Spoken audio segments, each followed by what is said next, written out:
Tara guys, pasok na kami. Char, kami, ako lang pala.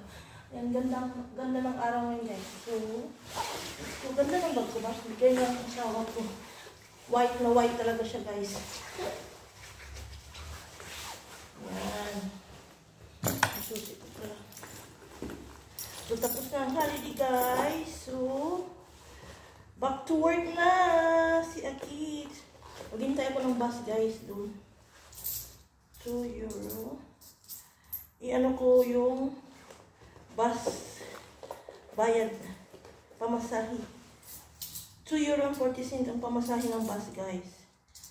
So €2.40. So kung sa Pinas siya, yung €1 is 60. So 120, mga 180 ang pamasahe. €1.80 guys. €1.80.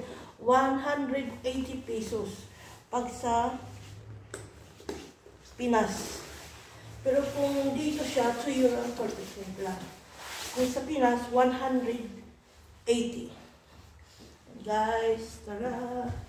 Ganda ng araw.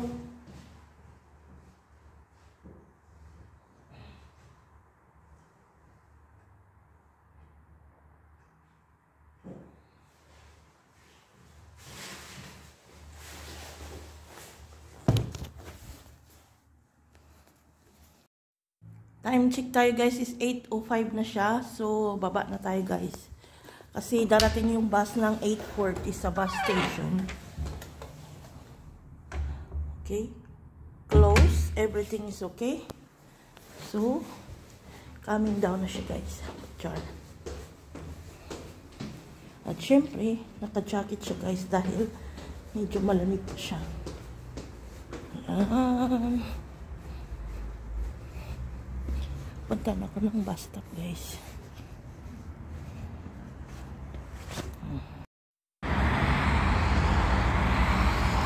Nandiyan na bus. Nandiyan na yung bus guys. Oh, maraming pasahero na ngayon dahil back to work na.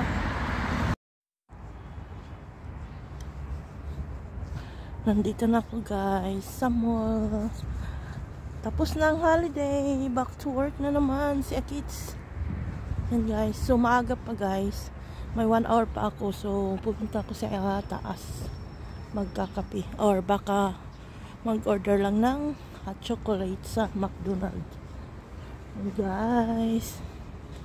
Tapos ng holiday. Pero may 1 week ako holiday next week. Next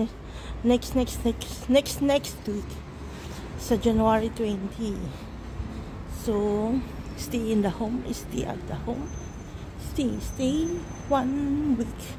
1 week lang guys. 1 week, tapos may 1 week pa ako sa February. And guys. Guys, close pa kasi yung Scrabinitis. Masarap din dito yung ano nila, yung hot chocolate. Kaso close pa siya. So, try ko sa taas guys.